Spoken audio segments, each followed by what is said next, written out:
umuri dunya waddin. Asyhadu an la ilaha illallah wa asyhadu anna Muhammadan abduhu wa rasuluh. Amma ba'du. Alhamdulillah, rekan-rekan semua, pada siang kali ini kita bisa bertatap muka walau dalam bentuk yang terbatas mungkin ya rekan-rekan semua, karena gak dapat dipungkiri teman-teman bahwa saat ini sedang musimnya pandemi gitu ya. Mudah-mudahan pandemi ini cepat selesai dan mudah-mudahan kita dapat bertatap muka secara langsung mungkin ya sama Syekh Yazan. Segala puji bagi Allah SWT yang telah mentakdirkan acara ini bisa berlangsung. Salawat salam semoga tercurah limpahkan pada junjungan kita, yakni Habibana wa Nabiyana wa Rasulana Muhammad sallallahu alaihi wasallam. Kepada para sahabatnya, kepada para tabi'in dan tabi'atnya, dan insya Allah sampailah kepada kita selaku umatnya yang selalu mengharapkan sapaan yang akhir zaman nanti. Amin. Rekan-rekan semua, silakan buat videonya bisa di-off-kan terlebih dahulu sebelum kita mulai. Kemudian untuk audionya bisa di-off-kan juga terlebih dahulu agar kegiatan pada kali ini bisa berjalan dengan lancar.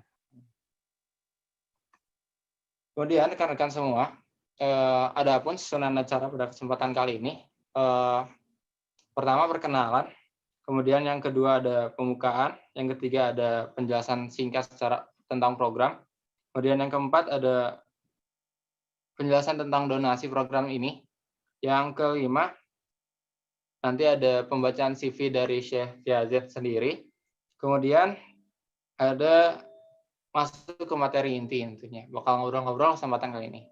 Oh iya rekan-rekan semuanya, perkenalkan terlebih dahulu, saya Amir Fatin, yang akan menemani teman-teman semua hingga akhir acara ini selesai, insya Allah mudah-mudahan. Dan mudah-mudahan rekan-rekan semua pada kesempatan kali ini bisa menyiapkan buku tulisnya juga, gitu kan, sehingga ilmu-ilmu yang teman-teman dapatkan pada hari ini bisa kemudian teman-teman tulis dan itu menjadi bekal lah ya buat teman-teman semua setelah kegiatan ini selesai. Baik rekan-rekan semua, kita buka terlebih dahulu acara ini dengan baca basmalah bersama-sama. Bismillahirrahmanirrahim. Kemudian teman-teman semua, program ini sendiri merupakan program yang digagas oleh teman-teman dari Bidan Berbagi, yang acara ini bertujuan untuk acara ini sendiri hadir untuk apa ya, sebuah bukti gitu ya, bahwa Bidan Berbagi pun memberikan aksi gitu ya, aksi terhadap COVID-19 ini sendiri. Nah kemudian yang harapannya dari program ini bisa menghasilkan leaflet yang bisa dibagikan rekan-rekan semua, dibagikan kepada masyarakat, karena sasaran dari donasi dari program ini sendiri adalah untuk masyarakat menengah ke bawah. Jadi teman-teman mudah-mudahan bisa berbagi juga, ikut berbagi, ikut menyumbangkan sebagian hartanya, mudah-mudahan bisa menjadi amal baik buat teman-teman semua untuk program penggalangan dana yang dilakukan oleh Bidan Berbagi ini sendiri. Nah kemudian pada kesempatan kali ini rekan-rekan semua, kita akan membahas tentang hukum puasa dalam keadaan kehamilan dan menyusui ketika Ramadan saat ini, terutama di era COVID-19 gitu kan. Seperti apakah yang harus dilakukan oleh ibu-ibu yang sedang dalam keadaan hamil dan ketika sedang menyusui anak-anaknya. Di sini ada Syekh Yazan, merupakan imam besar ya. Kemudian beliau merupakan tahun 2020. Kemudian beliau merupakan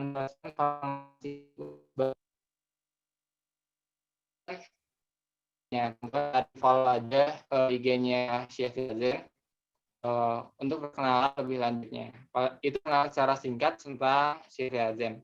Insya Allah pada kesempatan kali ini rekan-rekan semua kita bakal banyak ngobrol mengenai tentang puasa dan sampai akhirnya bagaimana.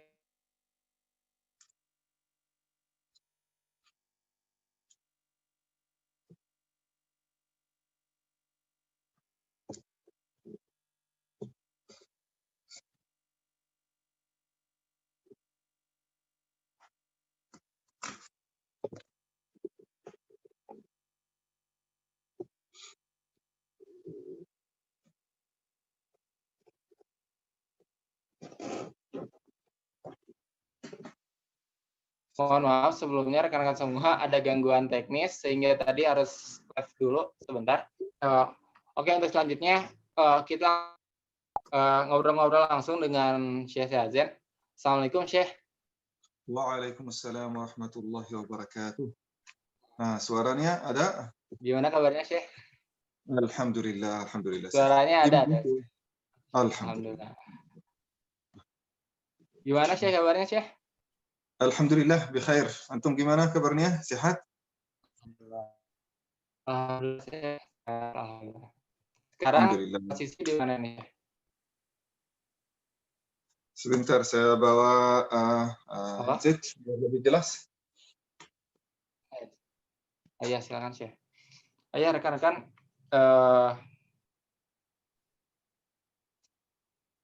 silakan sambil menunggu Syekhnya. Silakan rekan-rekan bisa lakukan juga hal-hal yang bisa mendukung pertemuan kita kali ini di Zoom. Misalnya buku tulisnya dan sebagainya.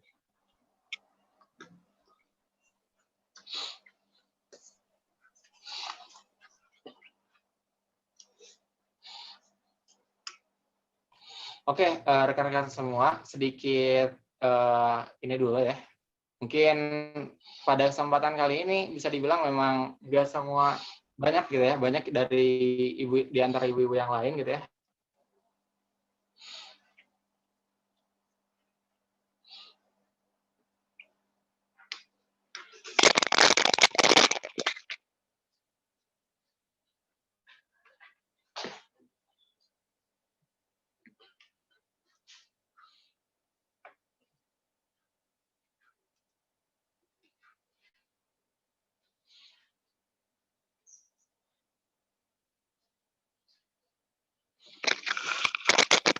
Mohon maaf rekan-rekan semua, sekali lagi harus keluar room tadi, keluar room sendiri gitu ya, karena sinyal yang agak lumayan, tapi mudah-mudahan sinyal selanjutnya bisa lebih baik lagi.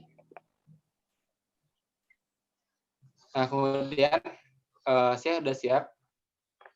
Sudah, alhamdulillah. Alhamdulillah. Siap. Oke, Syekh.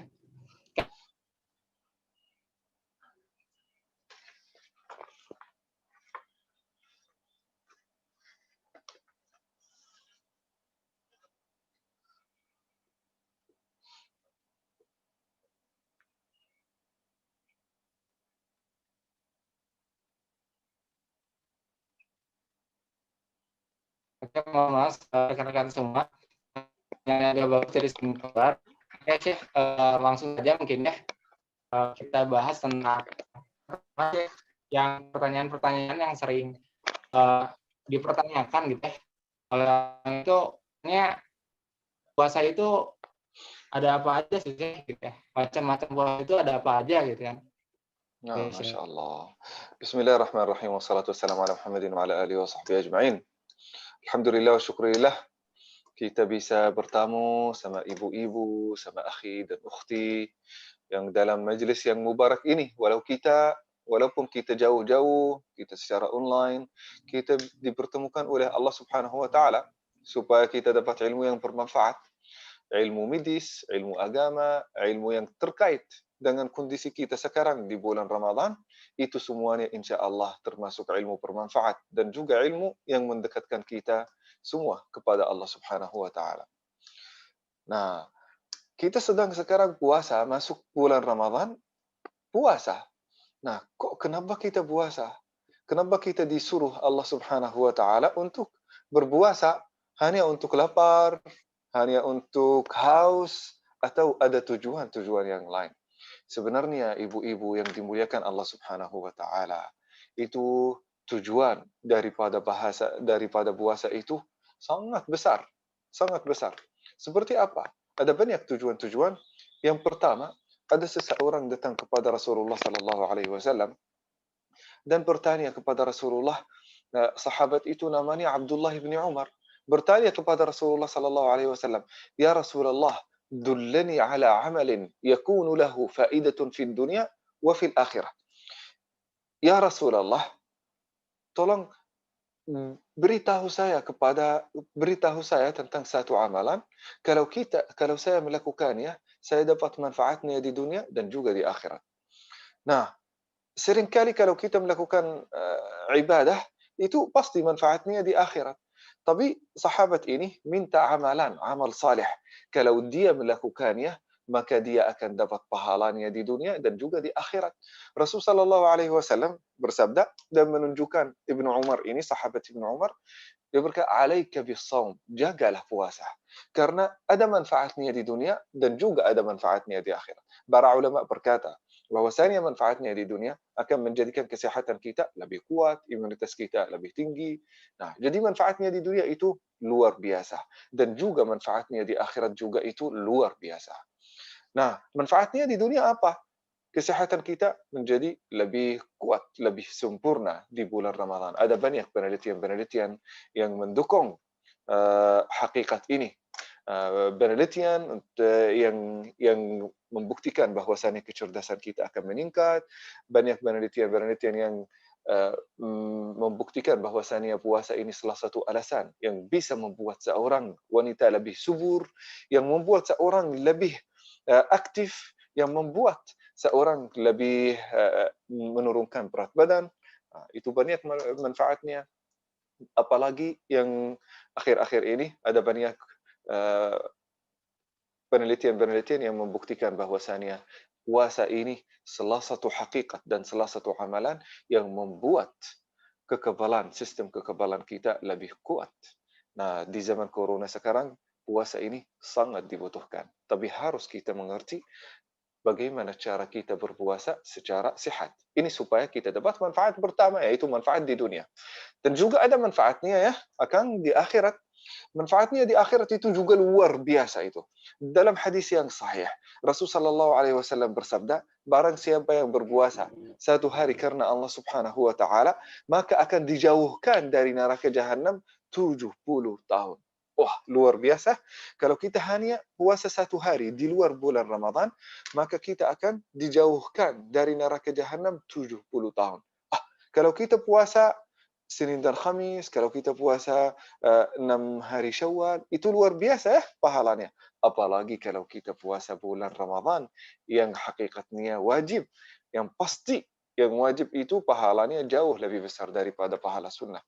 Nah, dalam hadis yang sahih yang lain, ada dua amal saleh yang akan memberikan kepada kita syafaat hari kiamat, pertolongan hari kiamat. Apa itu? Yang pertama puasa, yang kedua bacaan Al-Quran. Orang yang rajin baca Al-Quran, hari kiamat kalau dia punya banyak dosa, maka insya Allah akan diberikan pertolongan dari Al-Quran. Karena dia telah menghabiskan waktunya bersama Al-Quran. Amalan yang kedua adalah berpuasa. Kalau dia rajin berpuasa selama bulan Ramadan atau di luar bulan Ramadan, maka insya Allah puasa akan menjadi salah satu penghalang dari siksa api neraka. Jadi luar biasa ya, kita dapat manfaatnya di dunia dan juga ada di akhirat.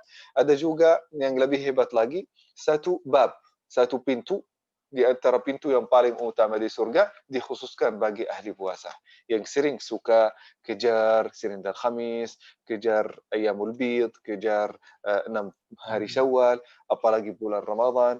Orang ini akan dikhususkan bagi mereka satu bab, gerbang yang terbesar di surga dikhususkan bagi ahli puasa. Jadi Masya Allah ya, manfaatnya itu luar biasa. Mungkin nanti kalau ada waktu, kita akan menjelaskan tentang manfaat kesehatan bagi orang yang berpuasa secara detail. Nah, silakan ya, Kang. Oke, Ustaz, Masya Allah sekali ya, Ustaz ya. Saking ininya gitu ya, puasa di bulan Ramadan gitu ya, sampai-sampai setiap kebaikan yang dilakukan di dalamnya pun dilipat gandakan ya Ustaz ya? Ya Syekh ya, Betul, pahalanya. betul. Masyaallah. Kalau di bulan Ramadan itu menurut para ulama, sudah sepakat oleh para ulama bahwasanya di al-ashhur al-hurum, termasuk juga bulan Ramadan itu pahalanya akan dilipat gandakan, tapi juga awas, dosanya juga sama. Sebagaimana akan menjadi agung di sisi Allah Subhanahu wa taala dan sangat besar di sisi Allah Subhanahu wa taala amal ibadah kita dan pahalanya sangat besar, begitu juga dosa kita.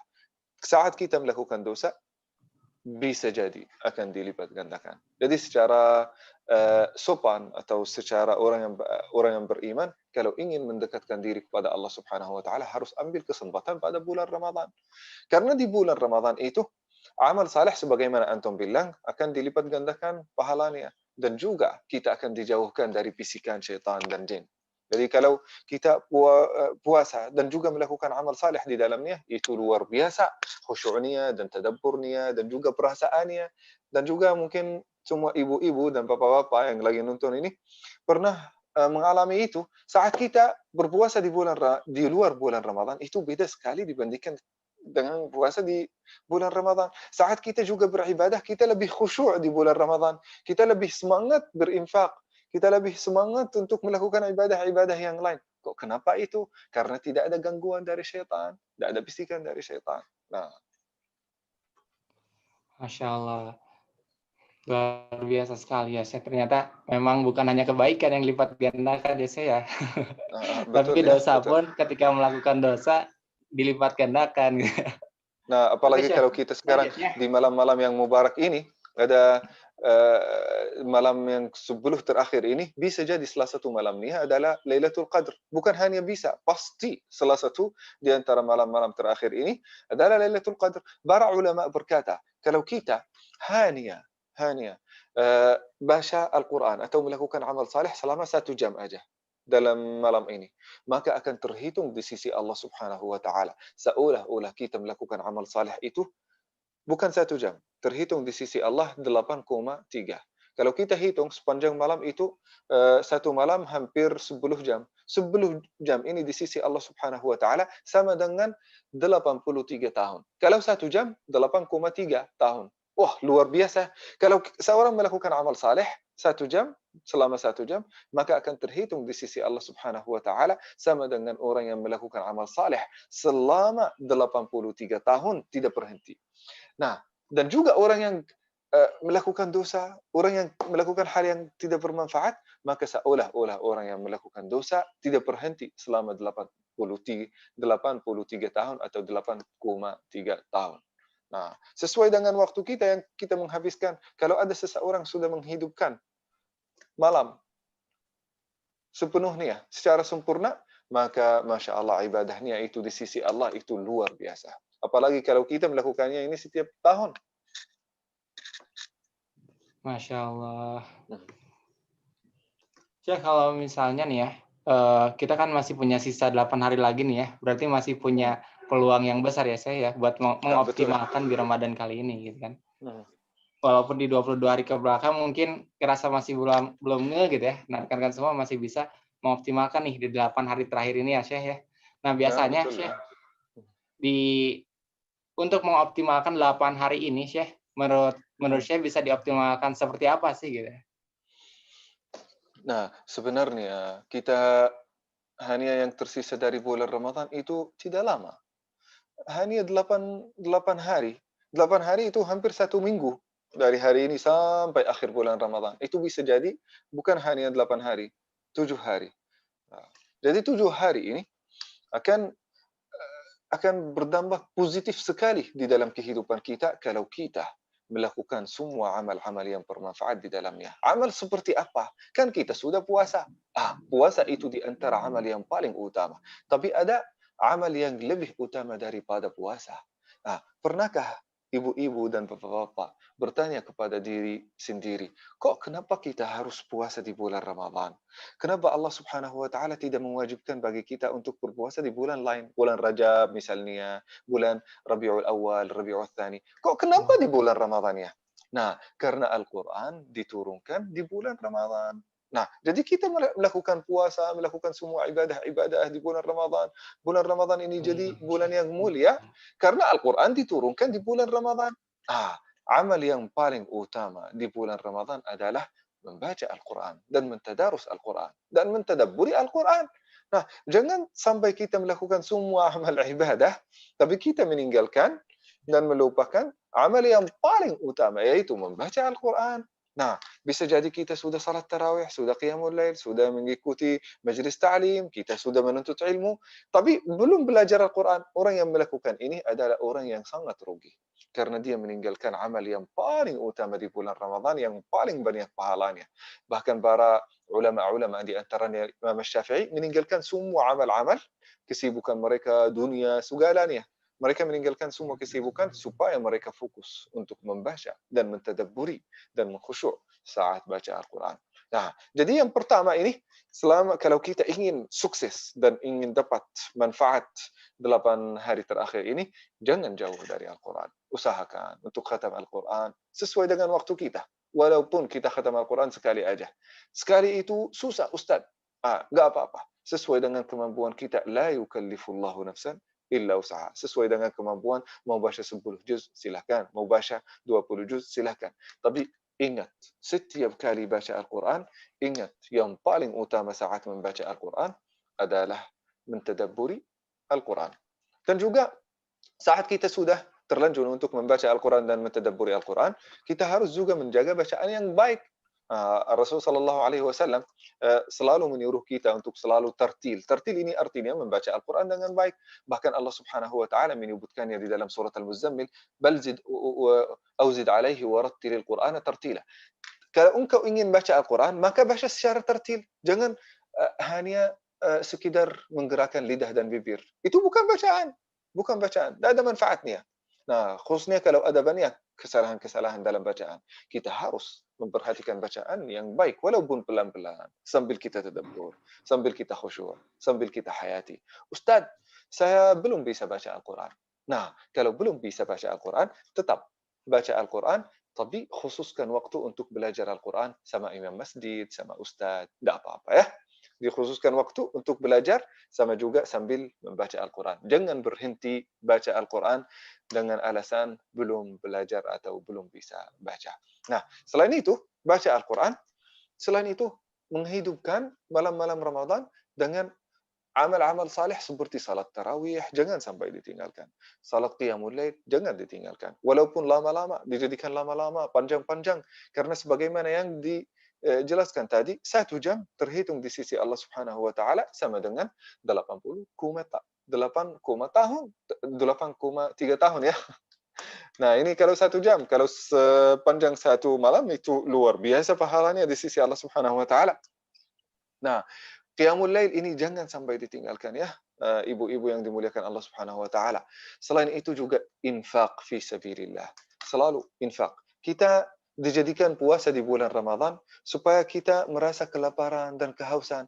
Perasaan itu dialami oleh orang miskin dan fakir setiap hari, bukan hanya di bulan Ramadan. Lihat yang terjadi di Palestina, yang di Suria, yang di Afrika, yang di mana-mana di dunia, orang miskin dan fakir itu kasihan, luar biasa kondisi mereka.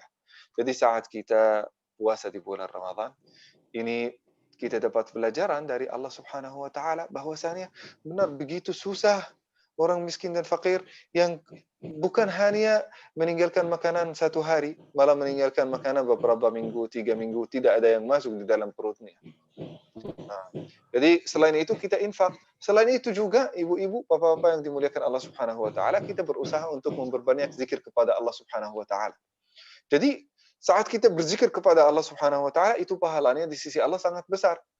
Nah, kalau kita ingin benar sukses dan lulus dengan hasil yang terbaik dari bulan Ramadan, itu maka juga kita harus membantu orang lain. Membantu teman-teman, membantu keluarga, apalagi dalam kondisi yang susah ini. Bisa jadi seorang di antara keluarga kita, saudara kita yang dalam kondisi susah. Ada di antara keluarga kita yang sakit. Ada di antara keluarga kita yang membutuhkan bantuan dari kita. Maka jangan sampai kita berhenti membantu orang lain. Karena itulah adalah inti daripada agama. Tahaddu, tahabbu. Selalu memberi, selalu membantu. Itu adalah inti daripada agama. Selalu mencintai. Nah, itu Masya, amal-amal saleh yang bisa kita melakukannya dalam beberapa hari ini terakhir supaya jadi pelajaran bagi kita semuanya. Kita memaksa diri sekarang. Walaupun tidak ada keinginan dari diri kita sendiri untuk berdiri lama salat, untuk mengeluarkan bagian dari gaji kita, memberikannya kepada orang miskin dan fakir. Kadang-kadang itu tidak sesuai dengan keinginan kita. Kita memaksa diri kita supaya dapat pelajaran itu dan membiasakan diri kita membantu orang bukan hanya di bulan Ramadan. Kita infak bukan hanya di bulan Ramadan. Kita qiyamul lail bukan hanya di bulan Ramadan. Hanya ini sisi untuk latihan, untuk dapat pelajaran. Setelah itu, kalau sudah dapat kebiasaannya, kita bisa melakukannya sepanjang tahun. Sepanjang tahun kita membantu, sepanjang tahun kita saling mencintai, sepanjang tahun kita berzikir, sepanjang tahun kita selalu bertaubat kepada Allah Subhanahu wa taala. Nah, silakan. oke, Masya Allah, Syekh. Oke, Syekh, selanjutnya kan di sini kebanyakan ibu-ibu ya, Syekh ya. Nah, Audiens di sini kebanyakan ibu-ibu, Syekh. Nih, kewajiban apa aja, Syekh, yang harus ditunaikan oleh ibu-ibu ketika bulan Ramadan, Syekh? Nah, sebenarnya Khususnya kalau mungkin wanita. ibu-ibu, ya kalau ibu-ibu dan wanita ini sebenarnya fikihnya ada fikih wanita, fikih sendiri tersendiri. Kenapa? Karena ada beberapa ibadat-ibadat bisa dilakukan dikit beda dibandingkan dengan kaum Adam atau kaum laki-laki. Kok kenapa ini? Karena ada nifas, ada haid, ada yang masa menstruasi, itu semuanya harus diperhatikan. Apalagi kalau menyusui, hamil, ada beberapa hal yang perlu diperhatikan oleh wanita di bulan Ramadan atau di luar bulan Ramadan. Kan, di bulan Ramadan apa yang harus kita lakukan? Nah, banyak di antara ibu-ibu yang sedang ada halangan, sedang ada mungkin bulan datang atau periode datang atau menstruasi datang. Nah, saat itu mungkin terganggu dikit salatnya, terganggu dikit puasanya. Kok ada banyak ibu-ibu yang akan bertanya, Ustadz, kok kenapa itu ibu-ibu dan wanita kaum Hawa itu tidak boleh salat, tidak boleh puasa, sedang haid.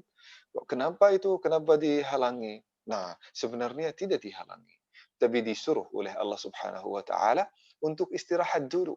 Karena seorang wanita yang datang bulannya, yang dalam kondisi menstruasi itu, dalam kondisi psikis yang sangat sensitif, apalagi tekanan darah, apalagi hormon-hormon yang semakin tinggi, yang membuat kondisinya hampir tidak nyaman.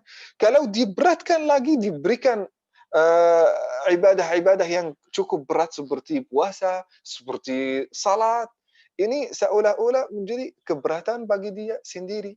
Nah, maka Allah Subhanahu wa taala menyuruh dia untuk istirahat dulu. Ibu, istirahat dulu. Engkau sudah capek beribadah sepanjang 1 bulan, ini masa istirahatmu.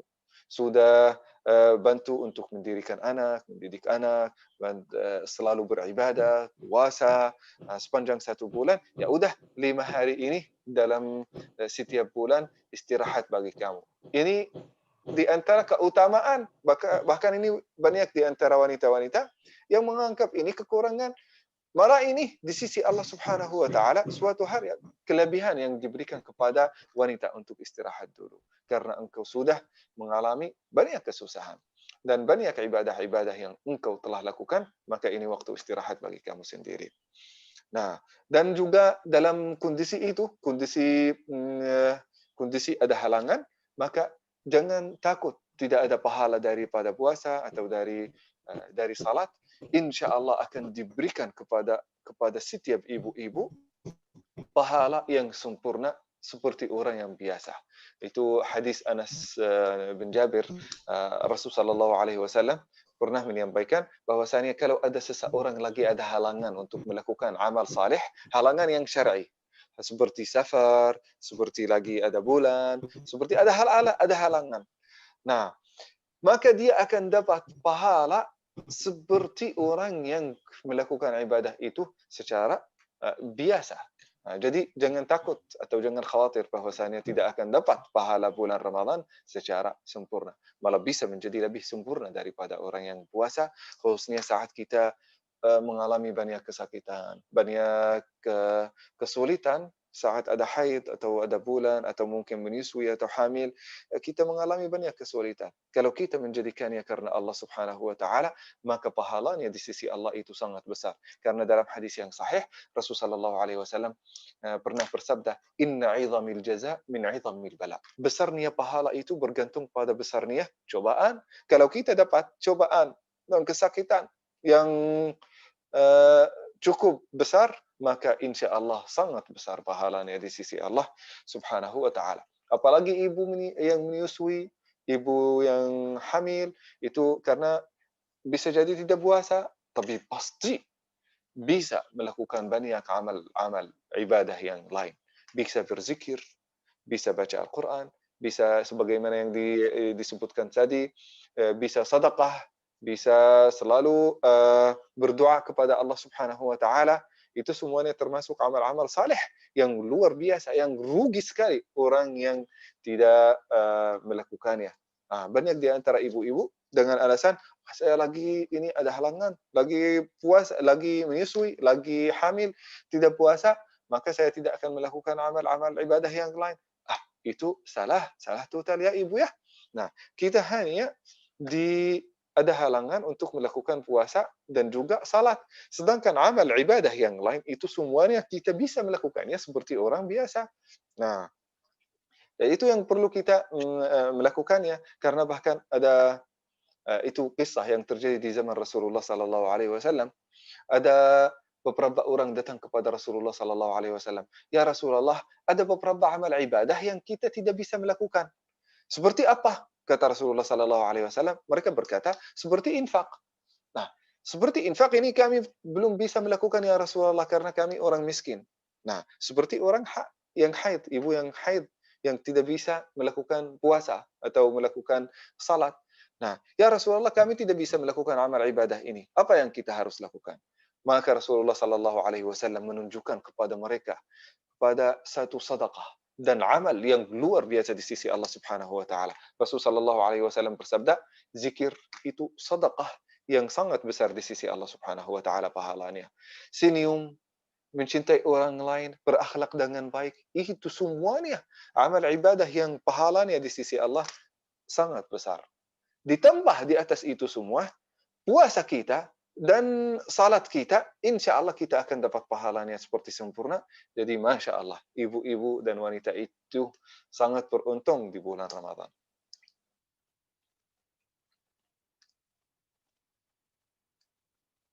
Nah, silakan Kang. Oke, Masya Allah, Ustaz ya. Ternyata di antara keterbatasan ya Ustaz ya, ya saya ya, Nah, di antara betul. keterbatasan seorang wanita ketika bulan Ramadan ternyata masih punya ada fadilah-fadilah lain ya, Syekh ya.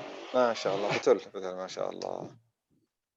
Kemudian Syekh, mungkin kan banyak ya, banyak akhwat yang suka ngeluh mungkin ya, perempuan-perempuan yang suka ngeluh tentang, wah saya lagi head gitu ya, terus saya lagi menyusui, atau saya lagi hamil dan lain sebagainya. Apakah hal-hal tersebut diperbolehkan nggak sih ya? Buat misalnya Nah, buat perempuan itu tidak berpuasa terlebih dahulu gitu. Atau nah, hal-hal apa saja sih yang membolehkan ketika seorang perempuan untuk tidak berpuasa lah seperti itu Syekh. semuanya boleh, semuanya boleh. Kita bilang semuanya boleh, semua ibadah boleh, kecuali puasa dan salat. Nah, hanya itu aja dan menyentuh Quran aja. Hanya itu aja. Supaya dia istirahat aja karena biasanya puasa itu bukan hal yang yang sederhana, apalagi kalau kita di sana saya pernah itu di Prancis sampai puasa sampai 20 jam. 20 jam. Coba bayangkan kalau ada seorang yang haid dalam kondisi yang psikisnya dan psikologinya yang sangat menurun, apalagi bisa puasa enggak? Itu sangat susah dan berat bagi dia. Nah, apalagi kalau salat 5 waktu, apalagi salat qiyamul lail, apalagi salat tarawih. Nah, Allah Subhanahu wa taala karena sangat sayang sama ibu-ibu dan wanita-wanita menyuruh mereka untuk istirahat dulu, istirahat karena engkau lagi sekarang masa capek, masa susah, maka disuruh untuk istirahat. Nah, selain itu, selain puasa dan salat dan menyentuh Quran, bisa melakukan semua ibadah yang lain. Kita bisa baca Quran, kita bisa belajar tajwid, kita belajar ilmu yang bermanfaat, kita mengikuti majelis ta'lim, kita bisa zikir kepada Allah Subhanahu wa taala, bahkan Allah Subhanahu wa taala uh, menyatakan di dalam surat Al-Ahzab ayat kalau nggak salah 37, "Wadzakirin Allah katsiran wadzakirat a'addallahu lahum maghfiratan wa ajran 'azima." Maaf, ayat 35. Orang wanita-wanita dan laki-laki yang sering berzikir kepada Allah Subhanahu wa taala, maka pahalanya di sisi Allah Subhanahu wa taala itu sangat besar pahalanya. Nah, jadi bisa melakukan semua amal saleh itu. Jadi hanya yang tidak bisa dilakukan puasa dan juga salat. Silakan Akang. Oh, siap, Syekh. Dan buat rekan-rekan semua yang ingin bertanya, silakan bisa ketik aja di komentar ya sambil berjalan. Jadi silakan teman-teman bisa bertanya, jangan lupa sebutkan namanya dan asalnya dari mana di kolom komentar. Nah, Syekh, kemudian eh, ketika seorang ibu harus meninggalkan puasa, Syekh, untuk berpuasa di bulan Ramadan, nah bagaimana sih qada dan fidyah yang harus dibayarkan oleh seorang ibu tersebut? Masya Allah. Nah, mungkin sebelum itu ya kan, kita berbicara siapakah ibu-ibu yang boleh meninggalkan puasa di bulan Ramadan. Kan kita semuanya tahu bahwasanya bulan Ramadan itu diwajibkan. Ya ayyuhalladzina amanu kutiba alaikumus siyam kama kutiba alal ladzina min qablikum la'allakum tattaqun. Ayat 183. Nah, jadi kita telah diwajibkan oleh Allah Subhanahu wa taala untuk melakukan ibadah puasa di bulan Ramadan. Itu wajib atas setiap manusia atau seorang muslim yang baligh. Nah, tapi ada beberapa macam di antara wanita-wanita yang boleh meninggalkan puasa atau bahkan tidak boleh puasa. Siapa? Yang pertama, seorang ibu yang menyusui, seorang ibu yang hamil, seorang ibu yang sedang sakit, seorang ibu yang konsultasi sama dokter, dokter eh, menyuruh dia untuk meninggalkan puasa, maka semua ibu-ibu ini boleh meninggalkan puasa. Nah, kita mengambil satu-satu ya. Ibu yang hamil.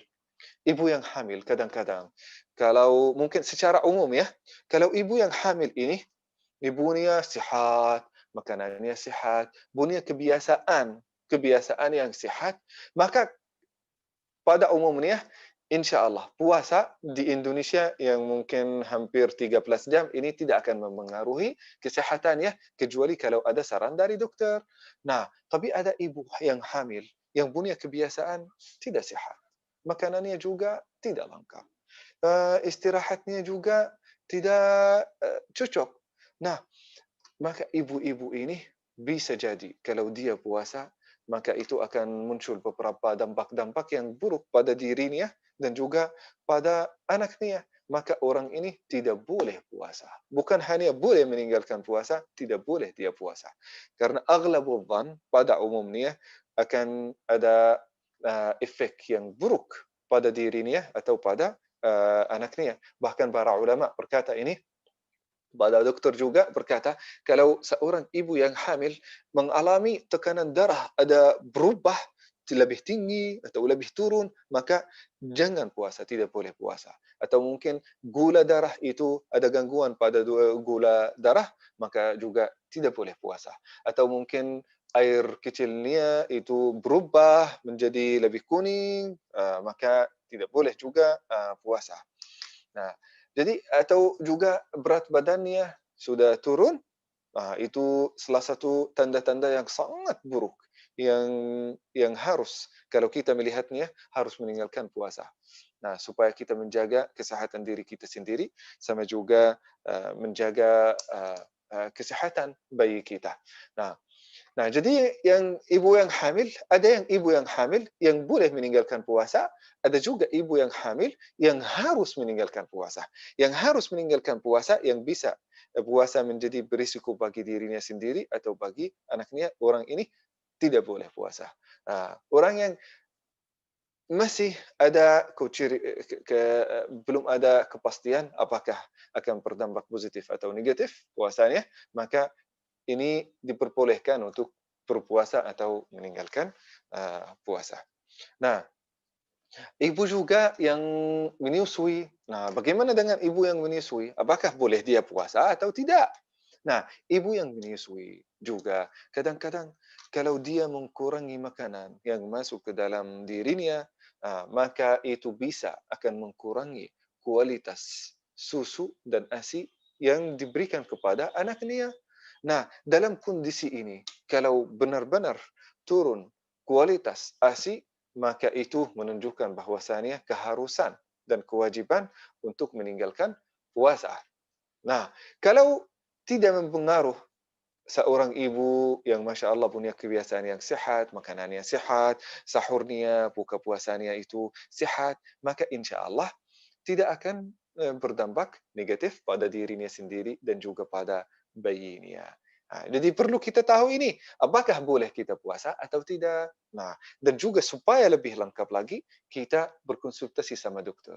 Dokter yang sudah tahu tentang kondisi kita, kita bisa berkonsultasi sama dia, apakah ada kesulitan, apakah ada dampak yang buruk, dampak yang tidak baik pada saya sendiri, pada ibu sendiri, pada anak sendiri, atau tidak.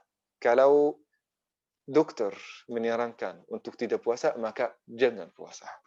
Maka jangan puasa. Nah, mungkin saya tambah dikit ya. Nah, kebiasaan yang baik, kebiasaan yang buruk di bulan Ramadan. Apa yang kebiasaan yang baik yang membuat kita sehat di bulan Ramadan? Seorang ibu dan seorang ibu yang menyusui, ibu yang hamil dan ibu yang menyusui. Apa kebiasaan yang baik yang harus dilakukan supaya eh, menjaga kesehatan, menjaga kekebalan, menjaga tubuh selama bulan Ramadan. Nah, maka kita awalnya sahur dan iftar dan buka puasa harus sesuai dengan arahan-arahan dari ahli nutrisi.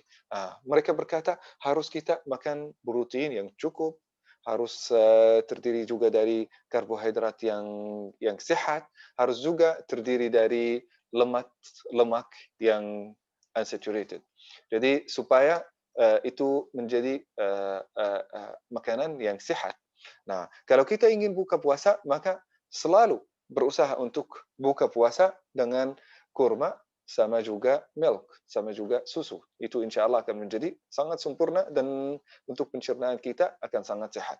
Nah, setelah itu kita makan makanan yang karbohidrat seperti oat, seperti juga yang namanya gandum merah, itu insya Allah akan menjadi karbohidrat yang sangat sehat. Setelah itu jangan lupa protein yang terdiri dari daging, ayam, susu, sama juga telur. Itu kita berusaha untuk memasukkannya ke dalam diet dan juga makanan kita. Dan juga jangan lupa 3 macam atau 2 macam dari buah-buahan dan sayur-sayuran. Itu dimakan sebelum makan atau setelah makan. Setelah makan 2 jam atau sebelum makan setengah jam. Nah, kita berusaha untuk menjaga itu dan yang paling penting yang harus kita menjaganya adalah minum banyak, sebanyak mungkin di bulan Ramadan. Tapi jangan minum 2 liter atau 1 liter, setengah liter sekalian. Nah, kita berusaha untuk buat jadwal setiap jam kita makan atau minum berapa. Kita uh, bikin beberapa bagian malam hari, insya Allah setiap 2 jam saya akan minum 2 gelas. Setiap 2 jam minum 2 gelas. Dari buka puasa sampai sahur. Itu insya Allah akan menjadi kebiasaan yang baik bagi kita semuanya. Kalau kita menjaga itu, ibu yang menyusui dan juga yang hamil akan menjaga kesehatannya selama bulan Ramadan.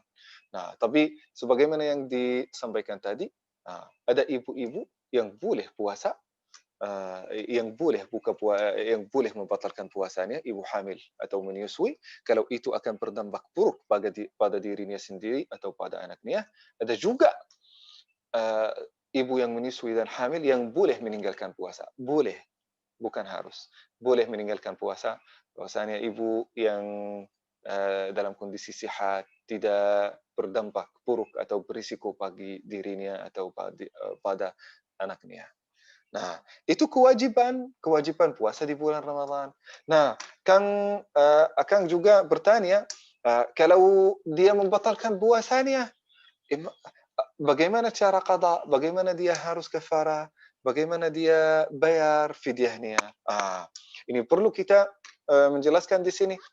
Nah, para ulama berkata, kalau ada seorang ibu yang menyusui atau hamil yang membatalkan puasanya, maka harus fidyah atau puasa, maka harus fidyah, qada puasa, atau dua-duanya. Nah, tapi ada banyak perbedaan di antara ulama. Uh, Beberapa ulama di antaranya Yusuf Al-Qardawi menjelaskan secara detail tentang ini. Beliau berkata, ini perlu ibu-ibu semuanya perhatikan apa yang disampaikan di sini. Kalau ibu itu sering hamil, setiap tahun dia hamil, setiap 2 tahun, setiap 3 tahun dia hamil, anaknya juga banyak. Nah, bagaimana dia bisa kafarah atau qada? Sedangkan setiap kali bulan Ramadan datang, dalam pasti bulan Ramadan datang, dia dalam kondisi hamil atau dalam kondisi menyusui. Dan itu susah sekali bagi dirinya sendiri. Kapan dia akan qada? Kapan dia akan bayar kafar? Maka Yusuf Al-Qardawi, ini pendapat juga dari Abdullah bin Abbas, Sa'id bin Jubair, sama juga Abdullah bin Umar. Para sahabat ini berkata, tidak usah qada, tidak usah qada. Bagi ibu yang sering hamil dan sering menyusui, maka tidak usah qada, hanya bayar fidyah aja. Fidyahnya itu berapa? Berapa Ustaz? 1,5 kilo beras atau gandum. Nah, diberikan kepada miskin atas setiap hari membatalkan puasanya. Nah, jadi tidak usah qada menurut Al-Imam Yusuf Al-Qardawi, menurut Sa'id bin Jubair, menurut Abdullah bin Abbas, dan menurut Abdullah bin Umar bin Khattab. Jadi itu membolehkan untuk tidak qada, hanya bayar fidyah bagi ibu yang sering menyusui dan sering hamil. Nah, ada beberapa ulama yang lain yang berkata, kalau ibu ini jarang hamil, jarang menyusui, hanya yang punya 2 anak atau 1 anak. Nah, maka ibu ini dia harus qada. Ini siapa yang bilang qada? Al-Imam Al-Hambali, ulama-ulama Saudi seperti Ibnu Baz, seperti Ibnu Utsaimin, Ibnu Jibrin, Al-Syeikh, semua ulama-ulama di Saudi atau yang mengikuti mazhab Al-Hambali, mereka berkata, kalau ada seorang ibu yang tidak puasa atau membatalkan puasa, maka dia hanya harus qada.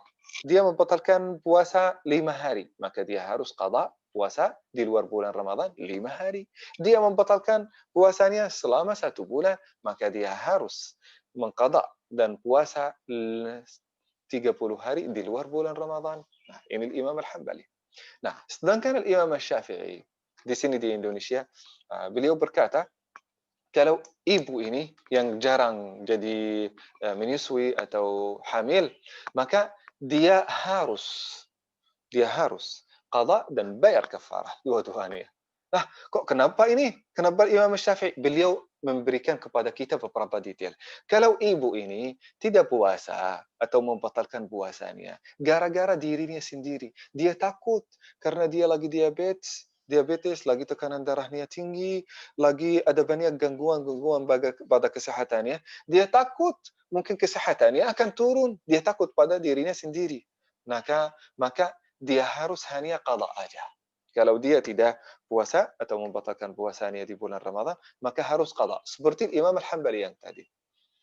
Nah, kalau dia takut karena dirinya sendiri dan juga anaknya, dia takut kesehatannya sendiri akan menurun. Apalagi kesehatan akan berdampak negatif pada bayinya yang di dalam perutnya, maka dia harus qada dan juga bayar fidyah. Qada 1 hari, puasa 1 hari di bulan Ramadan, dan bayar fidyah 1,5 kilogram dari beras atau makanan pokok. Nah, itu mungkin penjelasannya ya. Kalau ada seorang ibu yang haid atau nifas, maka tidak usah dia qada dan tidak usah dia bayar fidyah.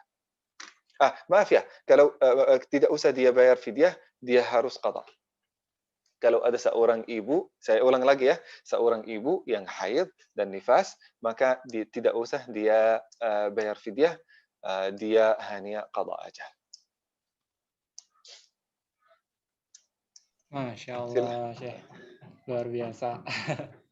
Ini Syekh, sudah ada beberapa pertanyaan nih Syekh dari Masya Allah. teman-teman kita yang Silakan.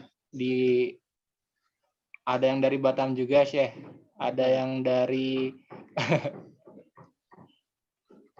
ya macam-macam Syekh. Alhamdulillah gitu ya. Masya Ternyata Allah, bukan Masya Allah. hanya orang Bandung saja Syekh Alhamdulillah. yang hadir pada kajian kita kali ini. Ini ada pertanyaan pertama Syekh, yaitu bagaimana pandangan agama Islam tentang sugesti ibu hamil terhadap kondisi kehamilannya yang menjadikan alasan untuk tidak berpuasa? Nah, sebagaimana yang dijelaskan tadi, ya, kalau ada seorang ibu, hamil, maka diberikan salah satu permission, diperbolehkan untuk tidak berpuasa. Malah diwajibkan untuk tidak berpuasa, tidak boleh puasa. Ya, tidak boleh puasa kalau ada dampak yang negatif atau buruk pada dirinya dan juga anaknya. Nah, itu pandangan agama Islam. Nah, Masya Allah. silahkan. Oke. Ternyata Syekh, saya baru dapat info lagi, ternyata pendaftar buat kegiatan kita itu ada 689 orang Syekh. Masya Allah. Masya Allah, Masya Allah. Alhamdulillah, Dan semoga sebagian bermanfaat. lagi streaming di YouTube ternyata. Alhamdulillah. Silahkan mungkin bagi semua peserta-peserta untuk bertanya. Nah, untuk semoga Ya. insya Allah bisa menjawab semua pertanyaan-pertanyaan. Oke Syekh. Untuk pertanyaan selanjutnya Syekh dari Karina Semarang. Bagaimana cara membayar hutang puasa di bulan Ramadan sebelumnya jika kita lupa jumlah puasa kita yang batal pada saat itu Syekh? Allah. Nah, makanya ini mungkin pertanyaan yang sangat penting yang sering dilakukan oleh banyak di antara ukhti dan akhi. Nah, karena saking banyak membatalkan puasanya, maka sudah lupa berapa puasa yang dia harus qada. Maka para ulama berkata, dalam kondisi ini kita harus melakukan yang ahwat, yang membuat kita tenang. Kita eh, lagi belum pasti, belum ada kepastian di dalam benak kita. Apakah saya membatalkan puasa 5 hari atau 6 hari? Nah, supaya lebih aman, saya akan milih yang 6 hari supaya lebih aman. Jadi kalau mungkin ada kecurigaan, apakah saya membatalkan puasa 30 hari atau 29 atau 25 hari, maka saya akan ambil yang 30 hari yang lebih aman. Nah, itu. Jadi akan bayar fidyah dan qada sesuai dengan apa yang disampaikan tadi, yang aman, yang lebih banyak. Jangan ambil yang lebih kecil supaya lebih tenang. Oke Syekh, Masya Allah. Untuk pertanyaan selanjutnya Syekh, ini dari Iin Nurmaini. Nah, Ustadz mau tanya, ibu menyusui itu dan asinya sedikit, jika ia berpuasa, ia takut asinya semakin seret katanya. Bagaimana Ustadz katanya? Kemudian dan dia termasuk orang yang tidak mampu untuk membayar fidyah dan tidak termasuk orang yang tidak mampu Ustadz. Nah, itu seperti apa Ustadz? Masya Allah. Nah, dalam kondisi ini perlu kita tahu, mungkin ada banyak di antara dokter-dokter yang akan koreksi kalau ada kesalahan. Pada kondisi seorang bayi yang ada di dalam perut, itu sangat sensitif. Kalau ada kekurangan pada makanannya, pada darahnya, itu akan sangat sensitif. Akan berdampak buruk untuk bayi, bukan hanya pada waktu itu, malah akan dampak buruk ini akan mendampingi dia sampai akhir hidupnya. Makanya banyak orang yang muncul mungkin diabetes, mungkin sakit ginjal, atau sakit-sakit yang kronis yang lain. Itu gara-gara bagaimana diurus oleh ibunya saat dia hamil atau saat menyusui. Maka kita harus memperhatikan kesehatan bayi kita dan anak kita dari sekarang. Kita memberikan kepada mereka yang terbaik supaya mereka didirikan dengan kondisi yang baik. Mereka akan bersyukur kepada Allah dan kepada kita kalau mereka sudah besar karena ibu sudah mengurus mereka dengan baik. Nah, kalau air ASI itu berkurang atau berdampak ke negatif pada air ASI, maka tidak boleh puasa. Jangan berpuasa, tidak boleh berpuasa. Maka ibu yang memaksa dirinya untuk berpuasa pada kondisi ini akan dapat dosa, tidak akan dapat pahala. Nah, karena dia akan berisiko untuk dirinya melakukan merusak dirinya dan juga merusak bayinya sendiri. Allah Subhanahu wa taala berfirman dalam surat Al-Baqarah, "Wala tulqu biaydikum ila tahlukah." Jangan melakukan sesuatu yang berdampak buruk pada diri kalian sendiri, walaupun hal itu adalah termasuk ibadah. Maka tidak boleh puasa. Ustaz, tidak bisa bayar fidyah karena kekurangan rezeki. Maka Rasulullah sallallahu alaihi wasallam bersabda dalam hal ini, kalau ada seseorang yang tidak bisa bayar fidyah, maka fidyah itu bayar fidyah itu untuk dirinya sendiri. Nah, keluarkan uangnya dan untuk makanan diri sendiri, untuk anak-anak. Nah, jadi tidak usah kasih ke orang lain kalau tidak bisa.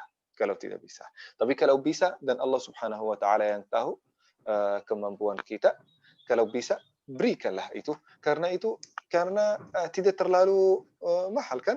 1,5 gram itu berapa kan kira-kira 1,5 gram beras berapa harganya?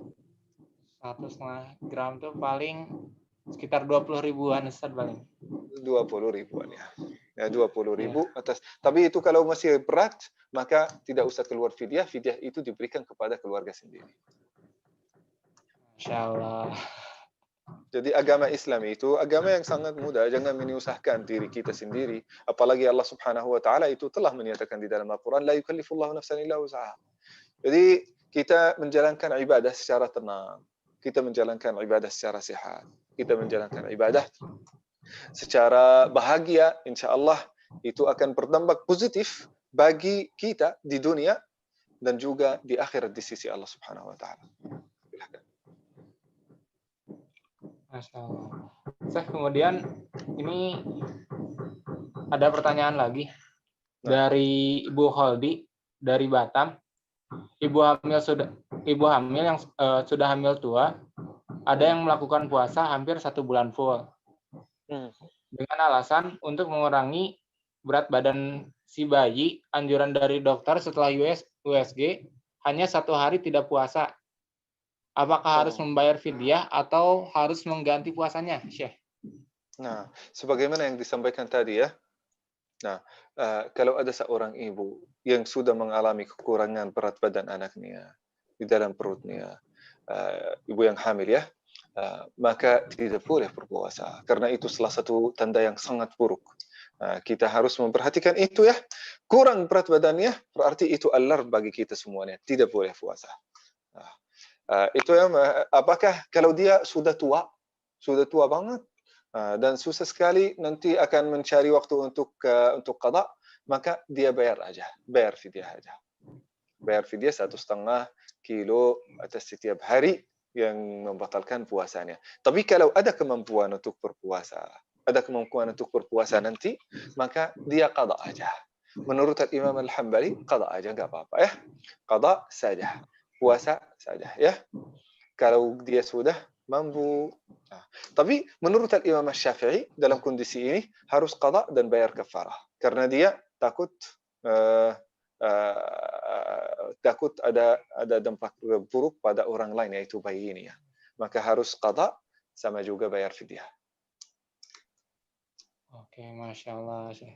Syekh, kemudian ini ada pertanyaan kembali dari Lutfia Mutiara Hati dari mahasiswa dari Politeknik Kesehatan Jakarta 3 katanya.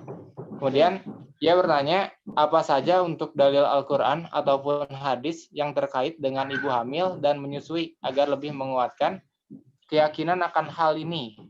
Diperbolehkan atau tidak diperbolehkan berpuasa untuk ibu hamil dan menyusui, katanya saya. Terima kasih. Nah, Rasul Sallallahu Alaihi Wasallam ini pernah menyampaikan hadis nih ya, ada seorang ibu yang datang kepada Rasulullah Sallallahu Alaihi Wasallam. Seorang ibu yang menyusui, bukan lagi hamil ya, lagi menyusui. Maka Rasul Sallallahu Alaihi Wasallam membolehkan bagi dia untuk membatalkan puasanya dan setelah itu bayar fidyah aja. Ini hadis sahih yang diriwayatkan oleh Anas bin Jabir.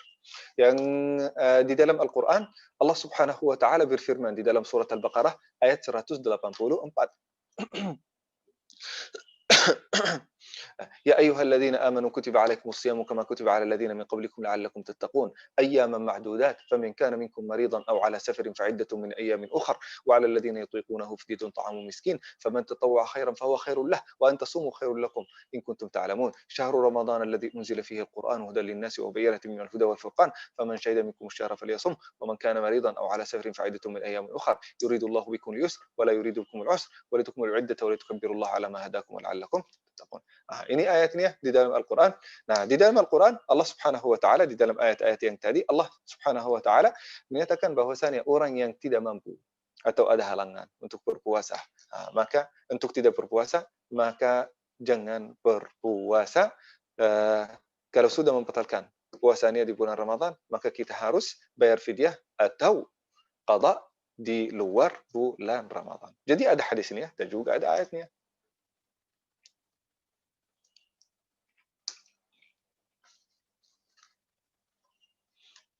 Nah, silakan.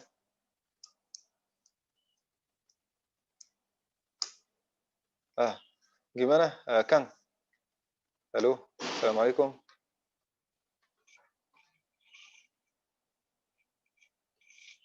Ini kayaknya ada gangguan.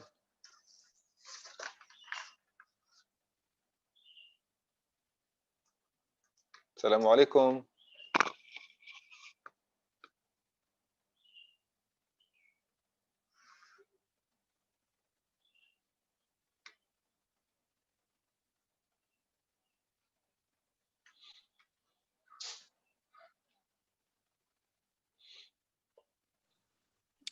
Halo. Assalamualaikum Kang. Assalamualaikum Waalaikumsalam Syekh. warahmatullah. Silakan. Ini saya Aldi.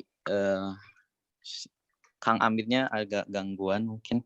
Diambil Ya. alih dulu sama saya ya Syekh. Ya, silakan. Baik.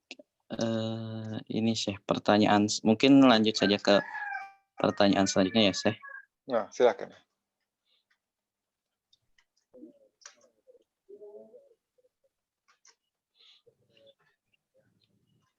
Ada pertanyaan dari YouTube Syekh. Jadi pertanyaannya dia punya teman yang bernazar puasa Senin Kamis seumur hidup. Lalu bernazar juga akan puasa sebulan penuh jika keinginannya terwujud, tetapi ada kasus dia tidak sanggup katanya setelah bernazar. Apakah boleh dibayar fidyah atau bagaimana Syekh? Terima kasih. Nah, dalam kondisi ini, kalau ada seseorang bernazar untuk melakukan amal saleh apapun, para ulama berkata, kalau kita ingin sesuatu dari Allah Subhanahu wa taala, ingin banget, maka kita bernazar kepada Allah Subhanahu wa taala. Seperti apa? Ya Allah, kalau Engkau kasih saya hal itu, maka saya insya Allah akan salat qiyamul lail beberapa hari. Maka ya Allah, saya akan infak berapa juta. Saya ya Allah akan siam puasa beberapa hari. Itu janji sama Allah Subhanahu wa taala. Janji sama Allah Subhanahu wa taala yang harus dipenuhi, harus dilakukan. Nah, apabila tidak puasa, Allah Subhanahu wa taala sudah kasih saya hal itu.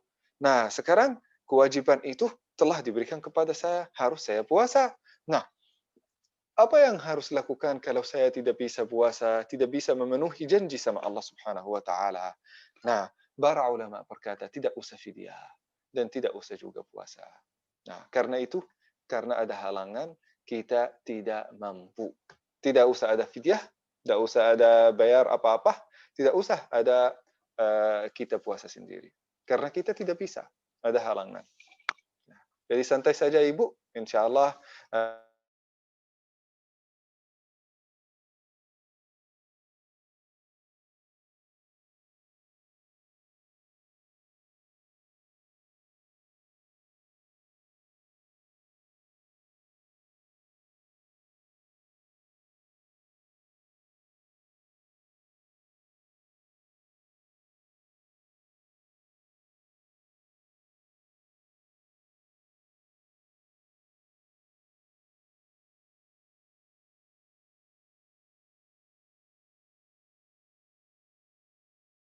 Baik, alhamdulillah Syekh.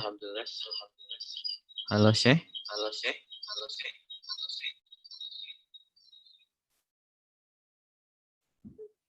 Eh, teman-teman mohon maaf, mungkin Syekh sedang ada gangguan, jadi beliau tiba-tiba live. Kita tunggu saja ya buat Syekh. Gimana? Assalamualaikum Bisa? Syekh. Waalaikumsalam warahmatullahi wabarakatuh. Ya, alhamdulillah. Tadi sedikit gangguan Syekh. Tidak apa-apa. Ya. Gimana? Tadi bisa dengar saya sampai akhir tentang nazar? Bisa Syekh, alhamdulillah tadi. Alhamdulillah. Bismillah. Silakan lanjut. Alhamdulillah Syekh, yang pertanyaan tadi sudah terjawab. Mungkin kita lanjut saja ke yang selanjutnya ya Syekh. Pertanyaan selanjutnya ini ada dari teman dari YouTube.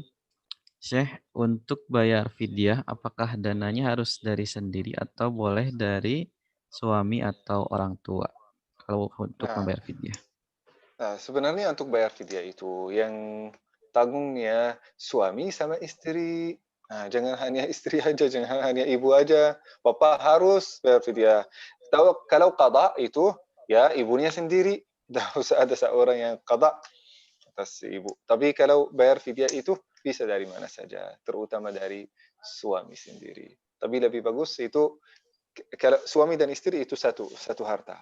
Tapi kalau kita tidak ada sama sekali dan kita minta dari orang tua, kita minta dari anak, tidak apa-apa juga. Tapi lebih bagus kalau kita tidak bisa, tidak usah kita memaksa diri untuk meminta dari orang lain supaya kita fidyah. Nah, cukup bagi kita untuk kalau kita tidak bisa fidyah, ya udah nggak apa-apa fidyah, tidak usah fidyah juga. Karena itu sudah termasuk kurang mampu. Jangan memaksa diri untuk meminta orang lain supaya bayar fidyah.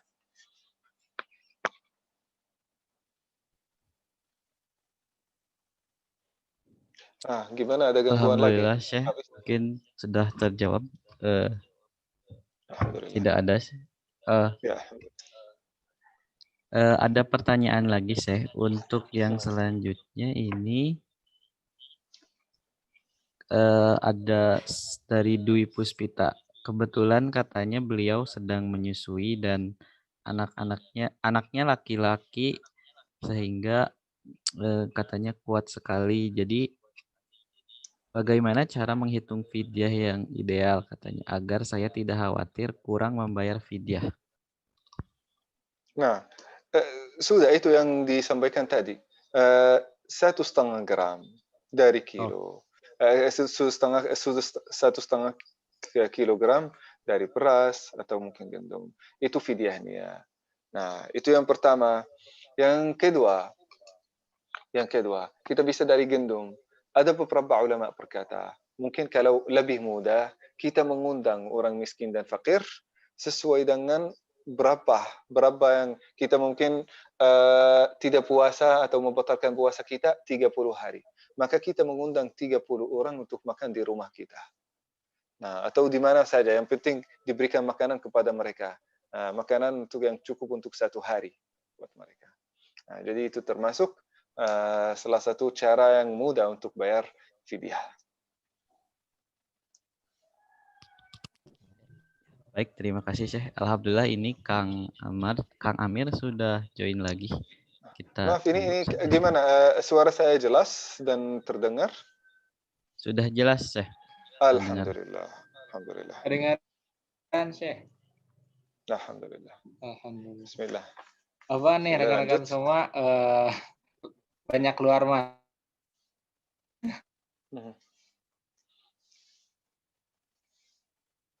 Ternyata sinyalnya emang. Nah, kalau mungkin sinyalnya susah, silahkan suruh orang lain supaya melanjutkan jadi moderator. Mungkin supaya kita memanfaatkan waktu.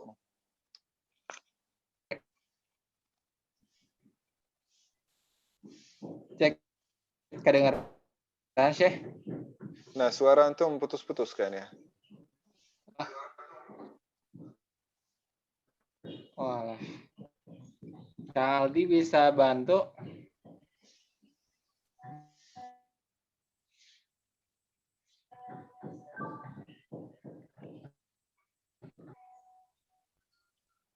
pertanyaan selanjutnya. Silakan. Ada yang minta penjelasan ini lagi, Syekh, tentang kapan kita cukup bayar fidyah dan kapan kita harus.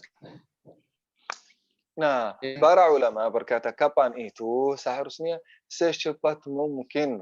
Kita sudah sumpuh setelah bulan Ramadan. Kalau kita gara-gara membatalkan puasa, gara-gara kita sakit, maka kita sumpuh, maka harus kita secepat mungkin kita qada atau bayar fidyah.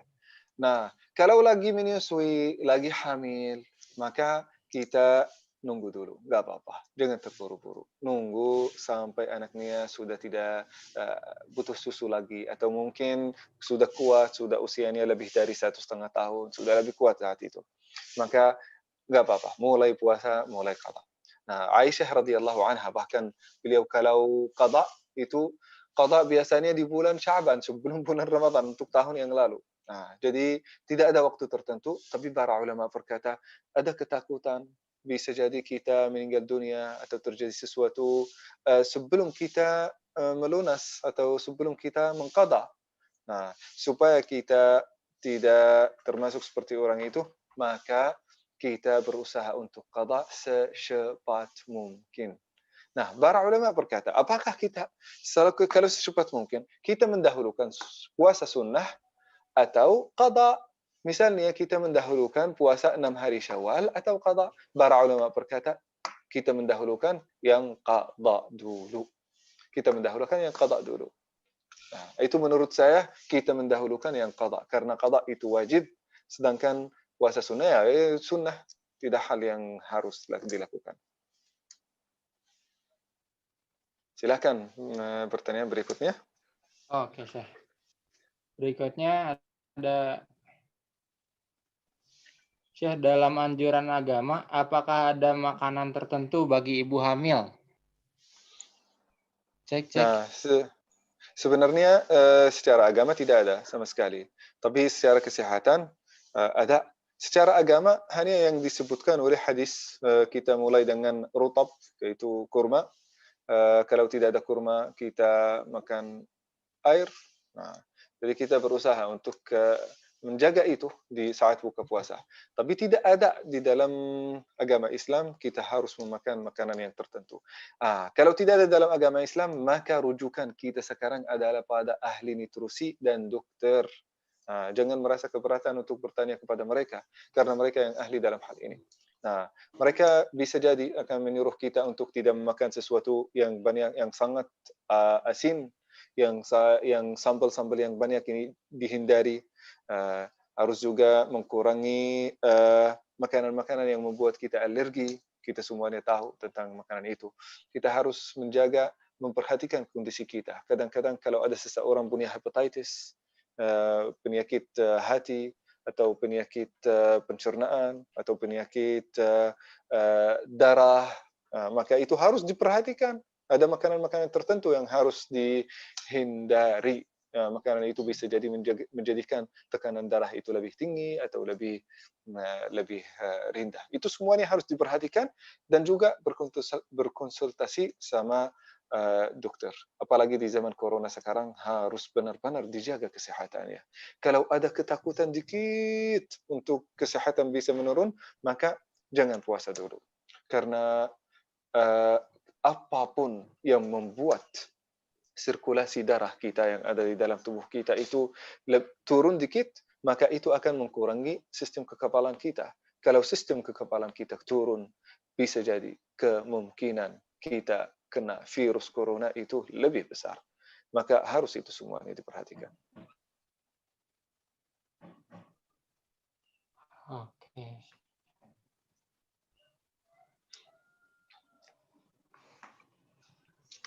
Siap, Syekh. Kedengaran suara saya, Syekh? Terdengar suaranya. Ya.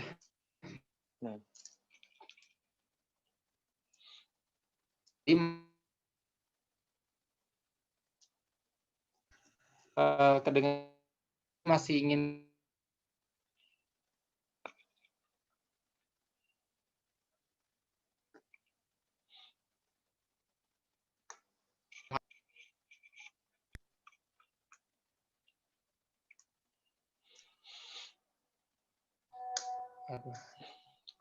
Gimana? Kalau suara saya jelas? Jelas ya, jelas. Ya, alhamdulillah. Oke, Syekh, mungkin terakhir yang ingin disampaikan Syekh sebelum acara ini ditutup, saya persilakan Syekh. Nah, mungkin terakhir kita khatam dengan Allah Subhanahu wa taala berfirman di dalam ayat surat Al-Baqarah, surah ayat 185. Yuridullahu bikumul yusr wa la yuridu bikumul usr. Allah Subhanahu wa taala ingin memudahkan bagi kita semuanya. Tidak ingin menyulitkan. Maka kita berusaha untuk mencari hal yang paling mudah yang membuat kita menghindari semua hal-hal yang berdampak negatif pada kesehatan kita. Kita berpuasa untuk menjaga kesehatan, bukan untuk menurunkan kesehatan.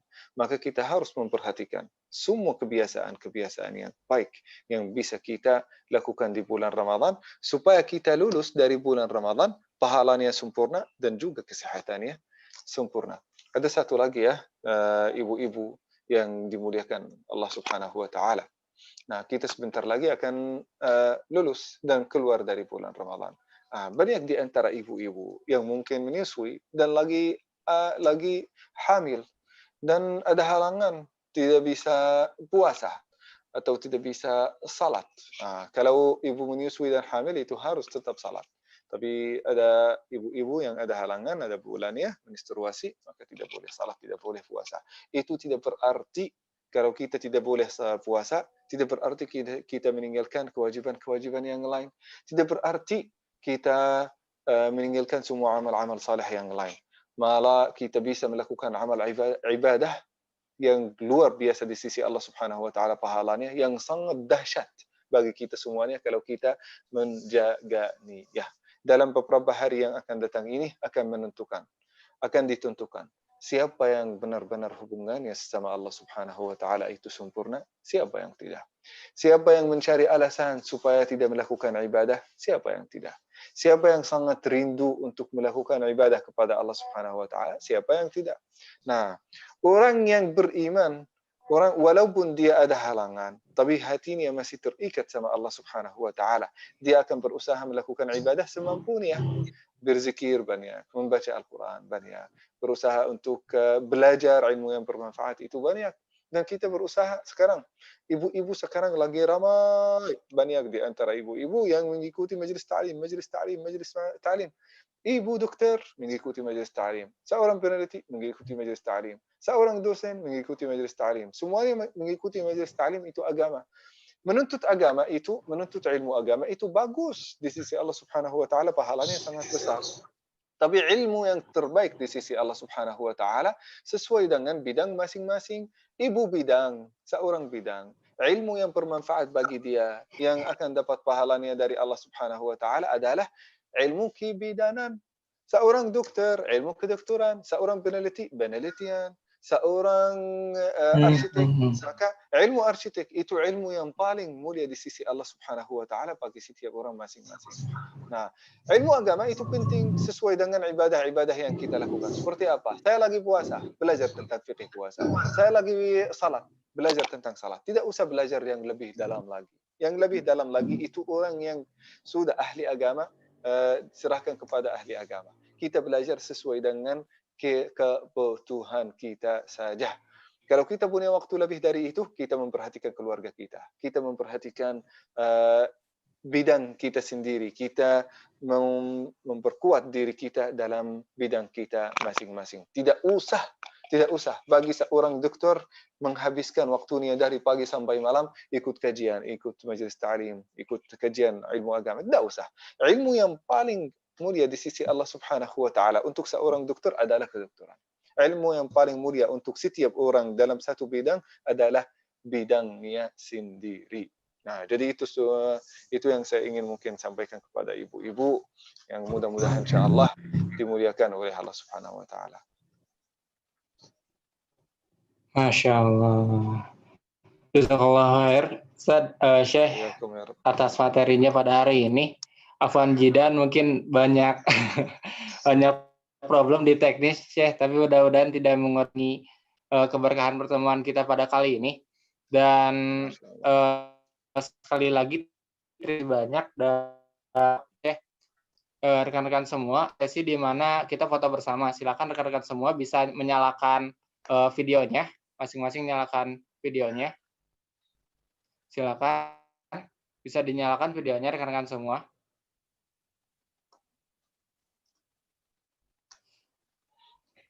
Dalam hitungan 3, kita foto ya. 1, 2, 3. Oke, sip. Alhamdulillah, acara pada kesempatan kali ini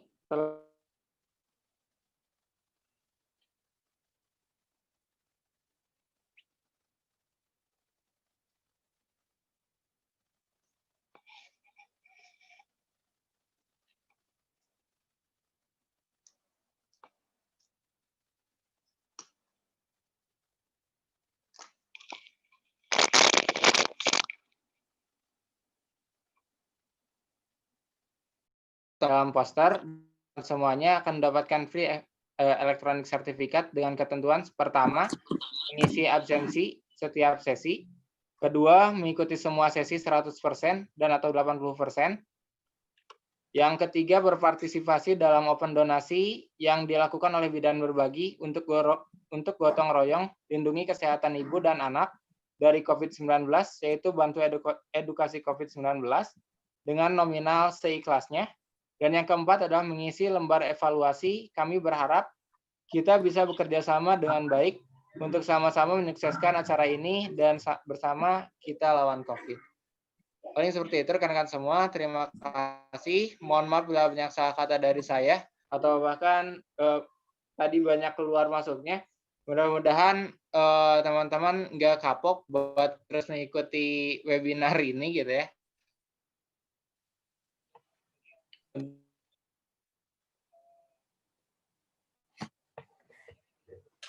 Untuk di saya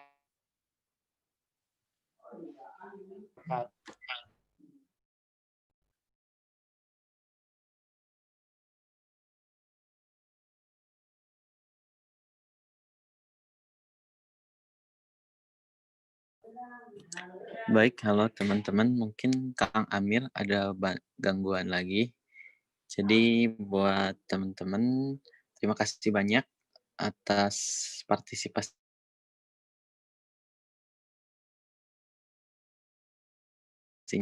Buat saya juga terima kasih atas ilmunya. Semoga dan juga ibadah kita di 8 hari terakhir bulan Ramadan ini. Baik, buat teman-teman jangan lupa untuk join lagi di sesi besok. Boleh dilihat lagi di posternya di IG Bidan Berbagi ya. Baik, kita ucapkan hamdalah bersama-sama teman-teman. Alhamdulillahirrahmanirrahim. Subhanaka Allahumma wa bihamdika. Asyhadu an la ilaha illa anta astaghfiruka wa atubu ilaih. Baik teman-teman, terima kasih banyak sekali lagi. Ditunggu besok partisipasinya di sesi pematerian selanjutnya. Baik, boleh teman-teman boleh live ya. Terima kasih. Assalamualaikum warahmatullahi wabarakatuh.